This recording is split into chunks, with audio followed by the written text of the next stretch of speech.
കുട്ടികളെ കഥ കേൾക്കാൻ ഇഷ്ടമാണോ? മാക്കാച്ചി മുത്തശ്ശി ഉറക്കെ വിളിച്ചു ചോദിച്ചു.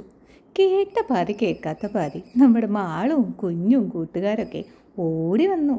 വേണം മുത്തശ്ശി, ഞങ്ങൾക്ക് കഥ കേൾക്കണം. മുത്തശ്ശി കേട്ട വഴിക്ക് തന്നെ കാലം നീട്ടി ഒരു ഇരിപ്പങ്ങടി ഇരുന്നു.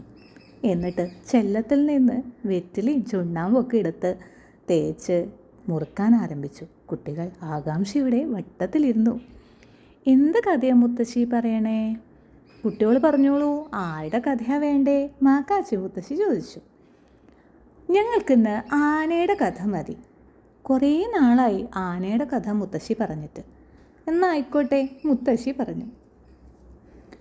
എന്താനയുടെ കഥയാണെന്നോ? ഒരു കുറുമ്പൻ കുഞ്ഞാനയുടെ കുഞ്ഞിക്കഥയാണ് കേട്ടോ ഇന്ന് മാക്കാച്ചി മുത്തശ്ശി പറയാൻ പോണത്. വേഗം പറയൂ മുത്തശ്ശി, കഥ കേൾക്കാൻ ധൃതിയായി. മാളുവിന് ക്ഷമയില്ല കേട്ടോ. മുത്തശ്ശി കഥ പറയാൻ ആരംഭിച്ചു.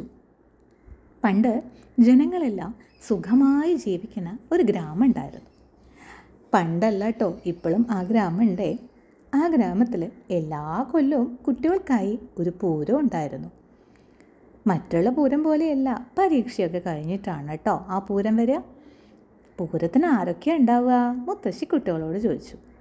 കുട്ടികൾ പറഞ്ഞു, പൂരത്തിന് ആന ഉണ്ടാവും, പിന്നെ കുറേ ആളുകളും ഉണ്ടാവും. അപ്പോൾ മുത്തശ്ശി പറഞ്ഞു, ഒരാനയല്ല കേട്ടോ, ഒരു 100 ആനകളുണ്ടാവും. അയ്യോ, ഒരു 100 ആനയോ? അവരൊക്കെ എവിടെയാണ് കെട്ടുക? മാളുവിൻ്റെ കൂട്ടുകാരിയുടെ ചോദ്യമാണേ. വിശാലമായ പാടല്ലേ കുട്ടികളെ, ആറാട്ടുപുഴ പാടം. നീണ്ടൊഴുകുന്ന പുഴയുടെ കരയിലെ നെൽപ്പാടം. അവിടെ 100 101 ആനയും നിരത്താം. അപ്പോൾ പൂരത്തിന് ആന മാത്രമേ ഉള്ളൂ? നമ്മുടെ മാളുവിൻ്റെ ചോദ്യമാണ്. അല്ലല്ല, കൊട്ടും മേളവും ഒക്കെ ഉണ്ട്. പിന്നെയോ, ആനയ്ക്ക് പിന്നെ എന്താ ഉണ്ടാവുക? നെറ്റിപ്പട്ടവും വെഞ്ചാമരവും ആലവട്ടവും. കുട്ടികൾക്ക് അങ്ങോട്ട് കൊതിയായി. ഹായ്, പൂരം കാണാൻ കൊതിയാവണം മുത്തശ്ശി.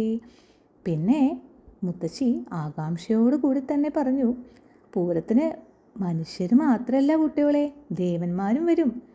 പക്ഷേ ആരും പരസ്പരം തിരിച്ചറിയില്ല.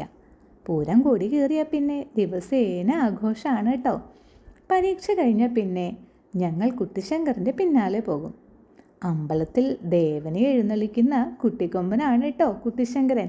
മുത്തശ്ശി തൻ്റെ കുട്ടിക്കാലമാണ് കേട്ടോ കുട്ടികളോട് കഥയായി